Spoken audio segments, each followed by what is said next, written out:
just start recording. Yeah. Yeah.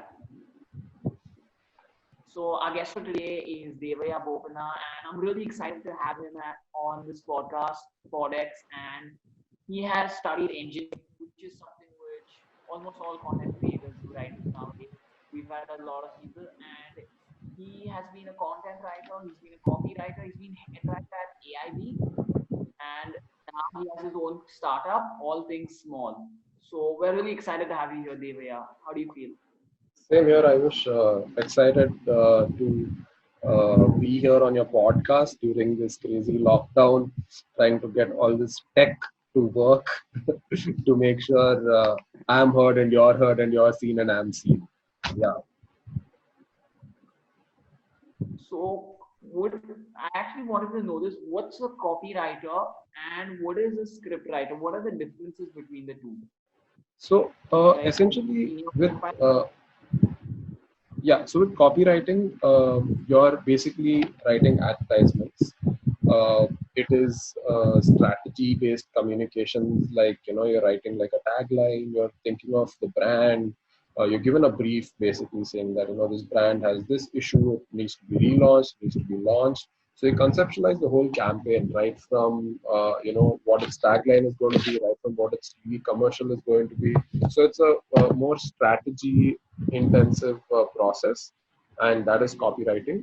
And script writing is essentially what you do with when like writing a movie, or you're writing like a sketch, or you're writing when you're writing with not so much of a brief in mind. It's more like an artistic pursuit, whereas copywriting is purely a commercial pursuit. So that is essentially the difference between copywriting and script writing. So you do write scripts when you're doing copywriting. Like if you're working on a brand and they need to have a TVC, so you're writing a script for that TVC. But it comes from a very strategic point of view and lens. So strategy is the starting part in copywriting. Yeah. which was like more challenging and fun for you? Like, what did you enjoy more, the copywriting part or the script writing part? I mean, both were good.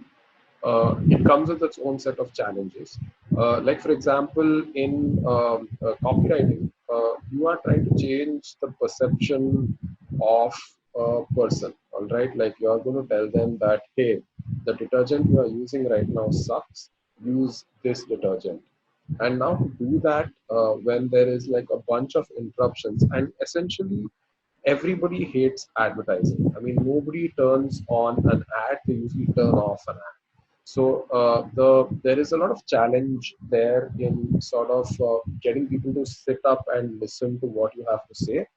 And when you can manage to do that, it's a very difficult craft. So when you manage to do that, despite of 1,000 distractions someone is having, you stand out and you sort of give them a message and change their perception.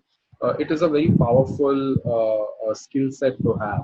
So I did enjoy some part of it, but of course it gets very monotonous after a point in time, because because it's a corporate job, and with pardon me. The brands might be coming up again, and they might say no, change the script and that. Yes. Has that happened? Yeah, I mean that's like a daily thing. So the problem also becomes that you are in a big corporate setup, and like any corporate setup, there is between you and the final product, you could encounter anywhere between 3 assholes to 100 assholes. So you just get stuck in the bureaucracy of it, and that kind of wears you down, and you kind of want to like get bored and tired of the process. You get bored and tired of the people. You get bored and tired of the red tapeism that exists in companies, and that kind of kills your joy for advertising and writing as well. So to answer your question, I mean that's that's what happens in advertising. So while you were as a script writer, what challenges have you faced in that phase? So while writing scripts for videos and all. So script writing is an extremely subjective process, right? Like what you think is really good might not actually end up being very good. and you most of the time you are also guessing yourself. You don't know exactly if what you're doing is right. Like everyone who's writing a script thinks they're writing the next Casablanca or thinks they're writing the next Titanic. But most of the scripts that come out are not good. So it's not that people know that they're doing a bad job and continuing to do it, but they think they're doing a good job, but it turns out bad. So there's a thing with script writing or any creative process is the lack of objectivity. Like you don't know what you're doing is good most of the times. You're going with gut. There is no numbers to play with. You don't know if this is right or this is wrong. You're just assuming this could be right, and you sort of trust your gut and move on. And that doesn't, and you're not right 100% of the times. So that for me is like the biggest challenge in script writing, because when you're writing a story or you're thinking of a story, there's 100 different ways anything could happen, right? Like, but you have to pick one, or that one thing that you think is the best possible outcome in the story. So that is like a tough part, and that's a challenging part in script writing, and also the writing process of it, right? It's very difficult to sit and write. You just spend hours in front of the screen, and there's so much stress. You don't know if the ideas that you're coming up with is good or bad. So you just like you're spending hours in front of the screen, uh, maybe doing the wrong thing. So that I think is one of the big challenges of writing. Is it like, you know how we see it in movies and all, writers suddenly just wake up in the midnight and they grab a cup of coffee and start writing and all? Does it actually happen to you? Not at all. The biggest misconception there is writers wake up in the middle of the night and start writing. The thing is, you don't sleep if you're a writer, you're always writing. So there is no question of waking up when you're not sleeping. So I mean, it is as difficult as any process. Like, let me not romanticize the whole writing difficulty. It is as difficult as an engineer who's trying to make a car work. You just keep at it, at it, at it, at it, at it, and then hopefully you will strike gold. So what they show you in the movies, I mean, most of the times it's just romanticizing of a craft for a better cinematic experience.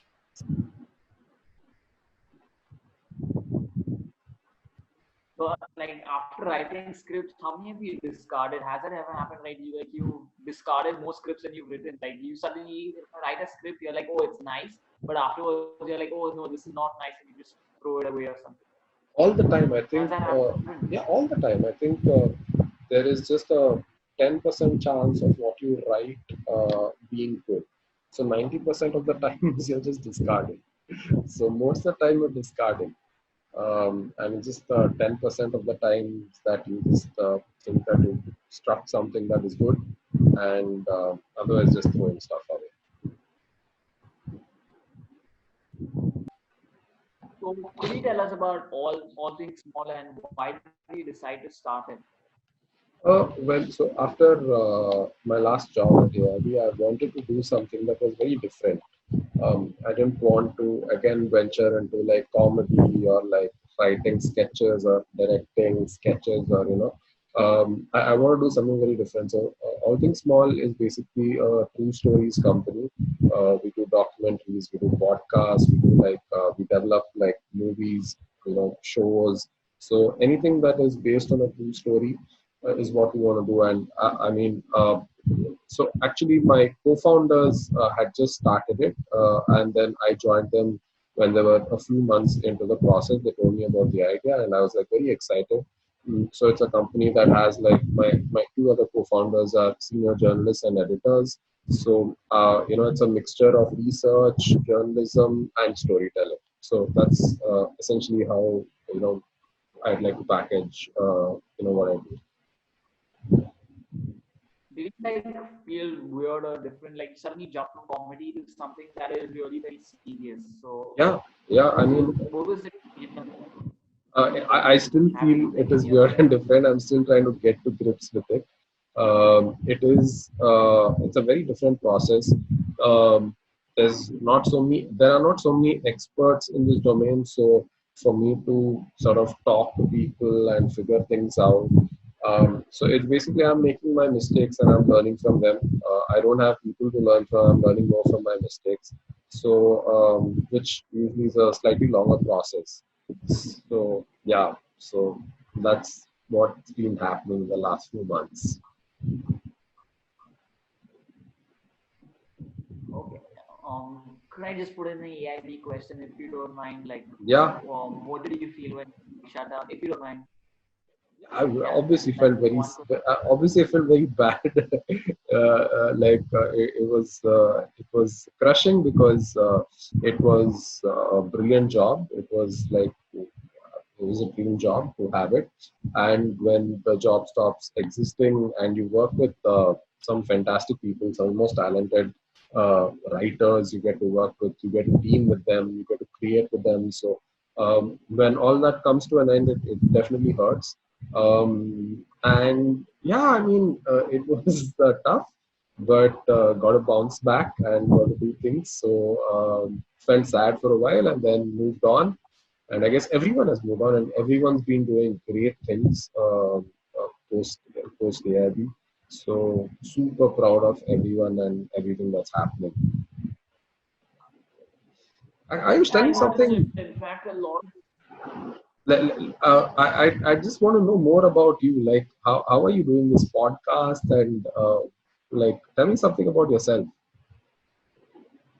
I'm in the 10th grade, so What? so my board exams are like 4 to 5. You're So you're in I your don't know. tenth I've not like grade. prepared much for the. This is more exciting to me. That's But my, then, just like you did engineering, I'm planning on doing engineering while I like this stuff more. I don't know why. It's kind of confusing. I don't wow, know you're what in to your do. 10th grade. I didn't have this amount of confidence or know how to pull things off. It's amazing, man. It's super. The guests who actually radiate the vibes like that. It's more like you all. So when I first started, in fact, my podcast, I was very nervous. I took like 5 takes just for the introduction for the first podcast. And then slowly my guests, they were like very nice and patient, and also it got better. So it's kind of Amazing. fun now. And I get to meet new people. Like I wouldn't be able to. I don't know if I would be able to speak to you directly if I didn't have a podcast. You would have been like, "Oh, I'm busy right now," or something else. But while through the podcast, I get to learn a lot from you. So that's one good thing, which is fun. That's nice. Yeah, superb. So tell me what else. So I had this question in my mind. So like, how did you get the news that like AIB is no more? Like, who called you up, and then what was your instant like?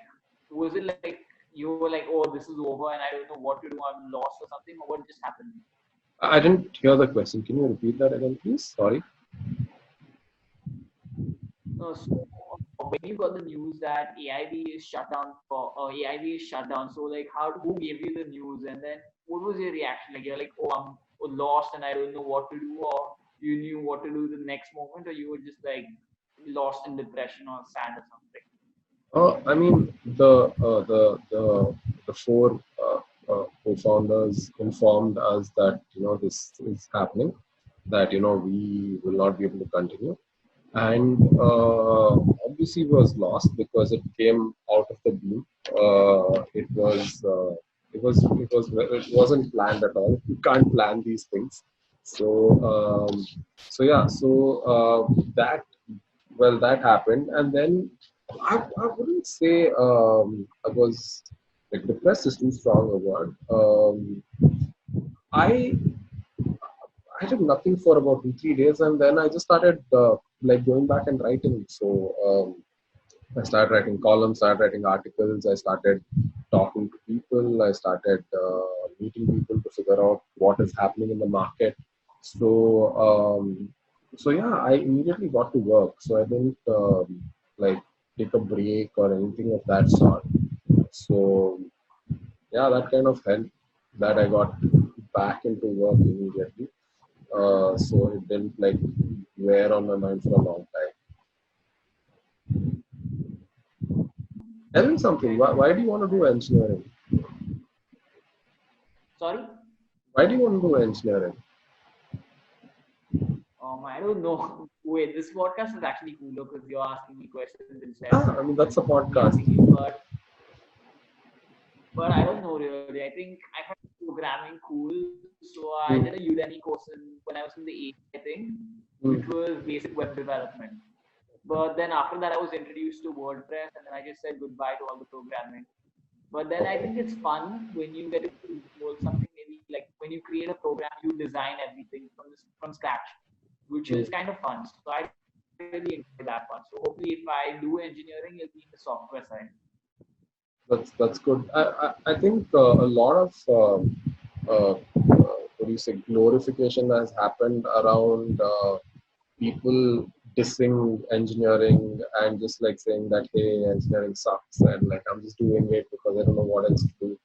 But I think what you're doing, I feel, is really good because if you're an engineer, if you are a software developer, and you have a skill of a podcaster, or if you have these other ancillary skills, and that adds to your primary skill, it really makes you a great professional, and that will really make you pop more than because you will find 50 software developers, but you will find very few software developers who run a podcast and a YouTube channel.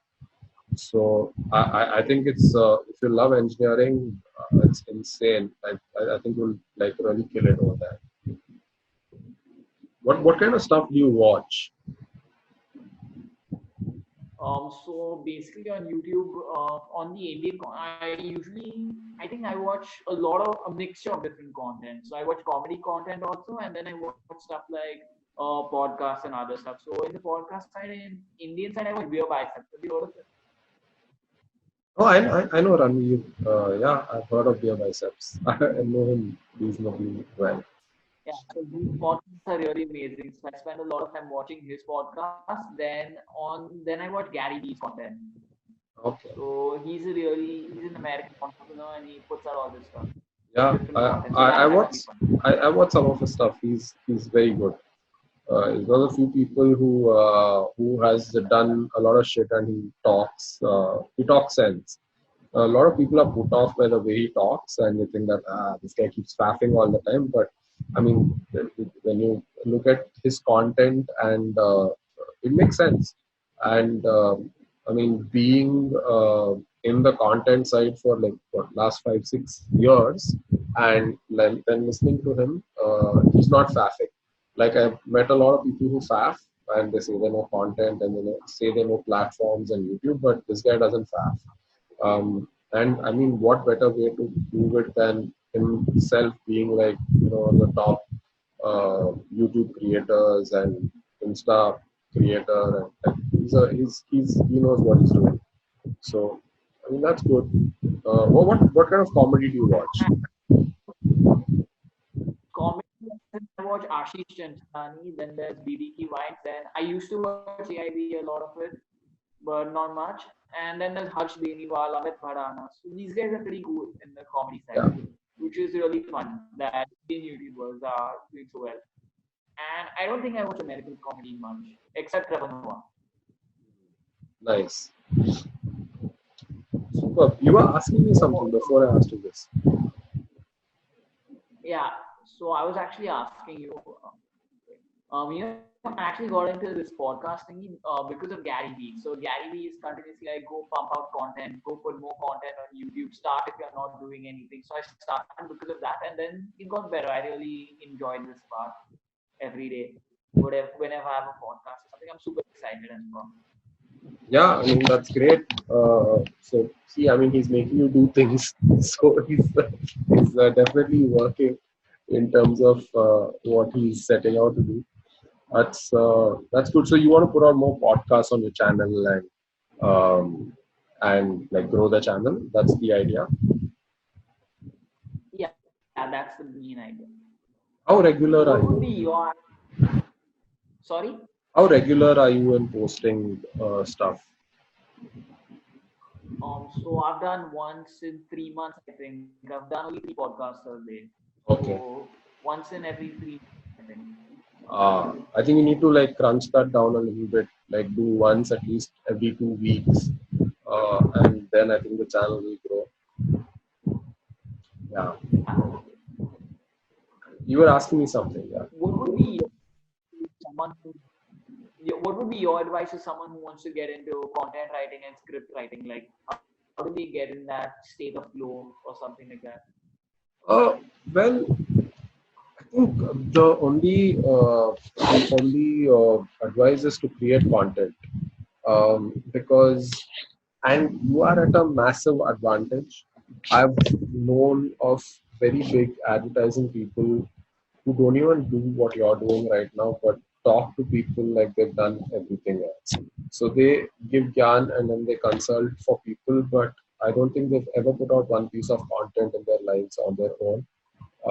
So what you're doing right now is very good. Just like I think, just keep at it and just keep trying like 100 different things on 100 different platforms. You never know what is going to click. You never know what is going to work. So I think that is the only advice: just to keep trying, keep putting content out there, keep.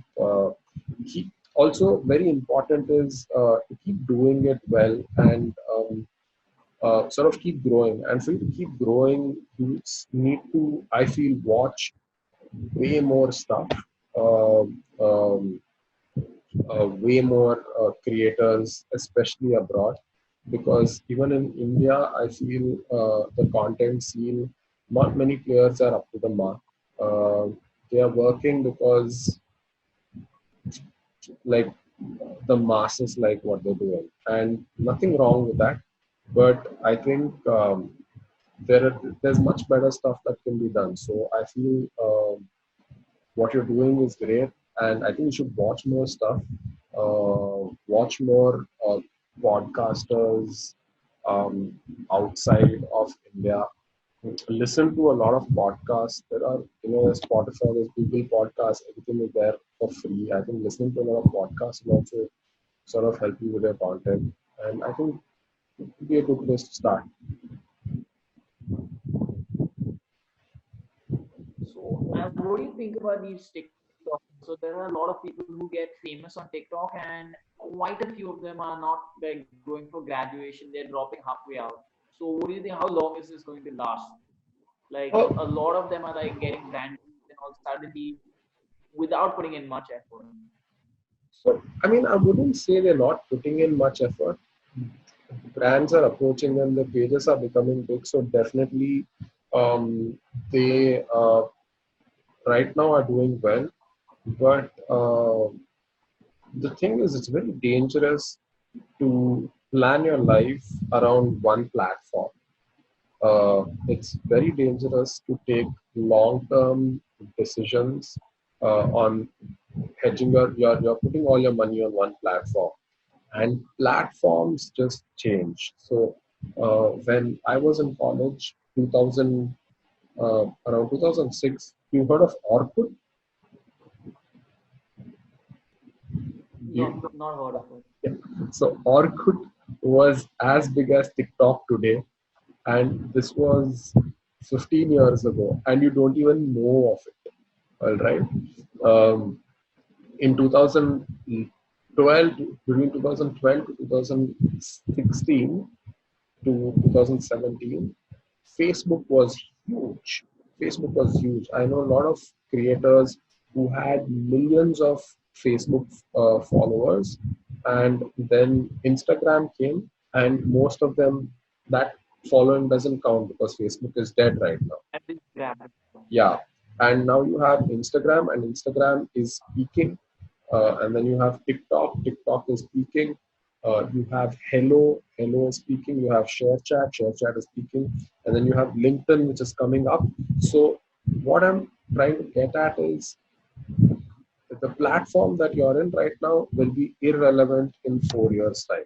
All right, there is no way like Facebook can make a comeback. It's going to die. So if you're basing all your life plans around one platform like TikTok, and say 3 years later, if nobody's on TikTok, you're screwed.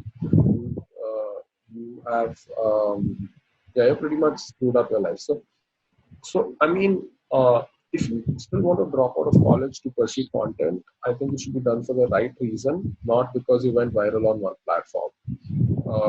If you're very passionate about creating content, I think you should study about creating content.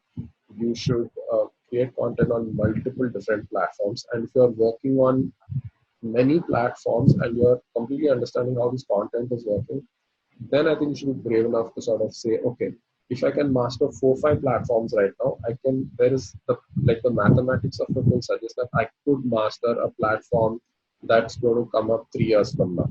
But if I'm only going to master one platform, because mind you, all the platforms are different, right? What you do on YouTube doesn't work on TikTok. What you do on TikTok won't work on Instagram.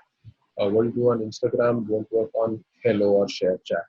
So you are mastering one platform, and now if the platform goes irrelevant, then you're fucked. So I think that is the problem with people pursuing life plans and dropping out of college based on a platform. So it's like saying not to take long-term decisions based on short-term achievements. Um, sh- I mean, see, short-term achievements are an indicator of what you can be good at, but it's too dangerous to base your decision on that because, especially in content, I mean, I'm talking strictly about content, I don't know anything else, because it just changes, man. And like, look at history. 2006, Orkut was the biggest thing, like big. Like Facebook, nobody was on Facebook. And then by 2012, nobody didn't even have Orkut accounts. Orkut deleted its whole platform. And then Facebook was used. I mean, you see it, right? Like, it's just like dipping, dipping, dipping. Something new comes up. So, yeah, that's how it's going to be. What so when you were in the advertising side, so that time did you work up in the which where to upload the content, or was it another team? Like, did you decide that how much do I spend on these ads? How much do we spend Oh, on Facebook ads, Twitter ads? this is completely different team. They are called the media buying or the media planning team. So that is a completely different skill set and a different. So I never did that. Yeah. What are the challenges which you face now while working at All Things Small? I mean, like I said, the challenge is figuring it out first because it's a very new space. Not too many people are in it. So just figuring out how to do this and figuring out processes, I mean, that's like a challenge. And you're starting from zero, you're starting from scratch, right? There's no subscriber base of 3 million people who are waiting for your content. It's starting from zero. So it's going from zero to one. Like that is like the biggest challenge, right? And can go either way. So for me, I think that is a big challenge. How do you like plan on monetizing it? So the idea is to hopefully make good content and sell it to platforms like your OTT players, your podcasting channels, um, like say like a Spotify, Audible. So that is how we plan to monetize our stuff, make content and sell it to other players. Yeah, I got one on engineering. It just came up in my mind. yeah, yeah. Tell me. So what was so when you were in engineering and all, so how did you like deal with the stress and anxiety and pressure? Everyone's like engineering yani bahut pressure. How did you deal with that part? I mean, de- dealing with pressure comes if you're good at it, but I was very bad at it. I didn't have good marks, so there was no pressure. To be honest, there's no pressure from myself to perform well. There's no pressure from my parents, and my parents are like, just finish the damn thing. Like, there's no pressure to score high marks. So you only feel pressure if you really are good at something and you want to achieve something in that field. Otherwise, you don't give a shit, man. Yeah.